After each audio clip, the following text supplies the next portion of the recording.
Hey guys, so finally I'm back with another video. I know I've been gone for a really long time and I explained in my last video what has been happening. So if you guys already saw that, then you know where I've been and what's been going on. If you haven't, I will leave it linked down below so you guys can watch that. It is an update on my life and it kind of just explains what's been going on. I just moved to Virginia and I just returned home from studying abroad in England, and then my husband just returned home from a 9-month deployment. So things have been kind of crazy in my life, but I don't want to go into detail about that because I've already explained it in that video and I don't want this intro to be super crazy, ridiculously long. So for today's video, I'm going to be doing study abroad tips because I just returned back from my time in England and I thought this would be a helpful video if you're getting ready to study abroad or if you're getting ready to travel. It's just some things that I wish I would have known before I studied abroad, just some things that I picked up. It's my own personal tips.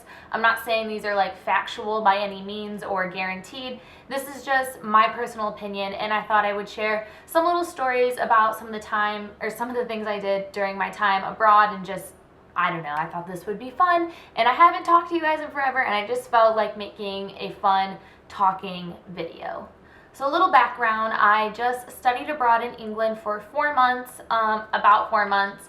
So I left on Christmas Eve. I arrived there Christmas Eve, and I left April 6th, I believe, somewhere around there. I kind of can't remember. Is that bad? But yeah, so I was there about 4-ish months. And why I arrived on Christmas Eve is because I have a friend who lives there in England, so I stayed with her and her family during Christmas. I wasn't like by myself or anything, and got to experience like an English Christmas, which was awesome, and an English New Year's, which was also very fun. But I was there studying in Kingston University, which is considered London, but it's not central London. It's right on the outskirts of central London. You can easily take a train into central London. So I was about a 30-minute train ride out of central London, if you guys kind of want to understand like where I was and what I was doing. So I was going into central London a lot, and I also was able to travel around England a little bit and go to different countries in Europe, which I was very excited about because I wasn't there for very long because I needed to come home earlier than everyone because my husband was coming home from deployment. So everyone else stayed for about 5 to 6 months, so they had a lot more time than I did, but I still think I was able to do a lot during the time that I was there. So there's just a little background of my time in England. Oh, also I was studying communications, still studying communications. I don't know if that helps anything. So the first thing I'm going to talk about is something that I think a lot of people are always a little worried about before they study abroad, and that is budgeting. Personally, I use financial aid and student loans to pay for my time abroad. That's just what worked out for me. I know some people took out personal loans to pay for their time abroad. Some people worked and saved money for their time abroad, and then some people just had family that were able to help them during their time abroad. Just know if you really want to study abroad and you're not sure how you can finance it, there is a way that you can do it. Talk to your school. They will help you figure out something. That's what I did. There is a way that you can do it. It just depends on the route you choose to take, really. So I'm not really going to go into huge detail on how to finance your trip, but I will say one little tip is expect to spend more than you think. Going in, I didn't think I was going to be spending as much as I did, but you have to remember that traveling isn't cheap. It's not a cheap thing that you're doing. It's cheaper to travel in Europe when you're in Europe, but it's still a pretty expensive thing to do. So just know that you will probably be spending more money than you think. I mean, all the friends that I had over there definitely would agree that they spent more money than they thought they were going to spend. So going off of money, something I wish I hadn't done is try not to worry about money. After I started realizing that I was spending more money than I thought I was going to be spending, I ended up not doing things while I was there because I didn't want to spend the money, and I really, really regret that. And looking back, I wish that I had just spent the money and taken some of the trips that my friends were going on, or gone and like visited these certain things, but I didn't because I didn't want to spend the money. And it's just something that I really regret now. And it's just, you have to remember, you never know when you're going to be able to go back, and you're never going to have that same experience ever again. So you might as well just do it and not have the regret of not doing it. So there is ways that you can travel pretty cheap in Europe. I used Ryanair a ton. It's a very cheap, inexpensive airline. I mean, it's nothing glamorous by any means, but it gets you from point A to point B safely, and that's all that I care about, and it is pretty cheap. I also was able to stay with a friend in Spain, and I stayed in hostels in Ireland. So I would just say travel cheaply. I mean, you're traveling, don't be looking to stay in like, you know, ritzy hotels or anything like that. Travel cheap, and it's fun. I had so much fun staying in the hostels. I had so much fun staying with a friend in Spain. It's just one of those things that makes memories. So during my time in Ireland, I stayed in a hostel, and I met like really cool people. I was able to do like some really cool things, and I just had a lot of fun in Ireland staying in the hostels. So just be a traveler. Don't worry about it, and just do it. Also, don't be shy and ask around. Locals know so much more than you do or the internet. I mean, they will help you in telling you cool places to go, cheap places to be.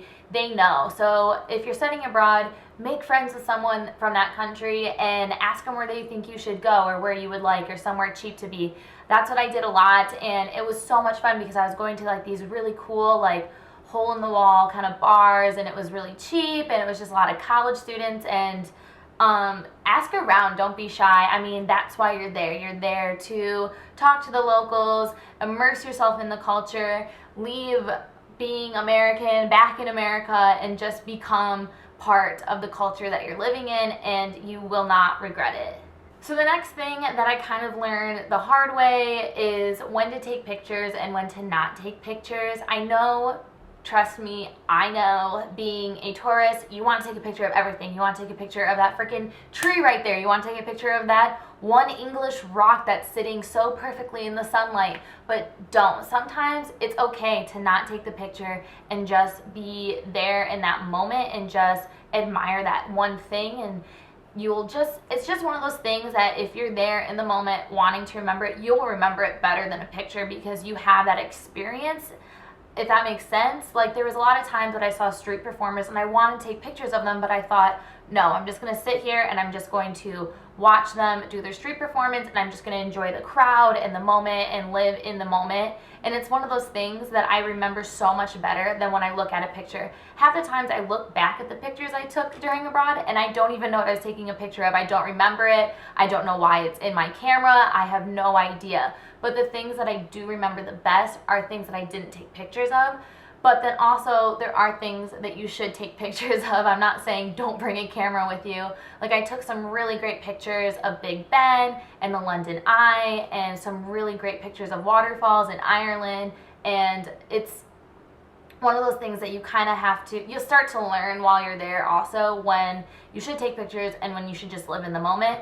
But more often than not, I would say try to just live in the moment. So the last tip I have is on packing, and I don't even really have any tips about it. I just kind of wanted to share what I did, and I will say I was so bad at packing. It's just one of those things I think no one will ever be good at. I overpacked so much. It was ridiculous. I brought 2 large suitcases and I only needed 1, and bringing 2 large suitcases just made everything so much more of a hassle. And then when I traveled to the different countries that I went to in Europe, I overpacked so much and it just made traveling very difficult. So the only tip I have is try as hard as you can to not overpack and to just rewear the things that you bring. I know that sounds gross and I know that sounds dirty, but honestly, you're traveling. Like, you're traveling. You're not gonna feel very clean because of where you're at. You're gonna be outside most of the time during the day. So I would just say, just rewear the things that you bring. I ended up just rewearing them because I would bring only 1 sweater and I needed a sweater, every day that I was there. If you guys would like me to do a packing video, then give this video a thumbs up, and I will definitely consider doing a sort of like packing video for different locations. I probably know the best for England because I spent the most time there, so I can definitely do like a video on like the essentials I think when traveling, or the essentials on when I'm going to England. If I was to ever go back, what I definitely for sure would bring, and what I for sure would stay at home this time. But if you guys would want me to do some sort of like packing kind of video, then give this video a thumbs up. So that is all the tips I have for studying abroad / traveling. I hope this helps someone out there and you guys find it useful. Very quickly, I wanted to share the places that I went to, and if you guys have been there or lived there, then tell me in the comments below, and I'd love to chat with you guys about it because it was just amazing. So I went to Amsterdam, and I went to Belgium, and then I went to Ireland. I was in Killarney in Ireland, and then I went to Madrid, Spain, where I stayed with a friend there, and then I also went to Liverpool, England, which was one of my favorite places that I traveled to. I freaking loved it so much, and I would love to go back to Liverpool. If you live in England and have never been to Liverpool, go to Liverpool. It is awesome. I thought it was amazing. I loved it so much. But yeah, so I'm going to put in a little slideshow of all of my pictures and fun places that I went to at the end of this video. I hope you guys enjoyed it, and I will talk to you guys very soon in my next video. Bye.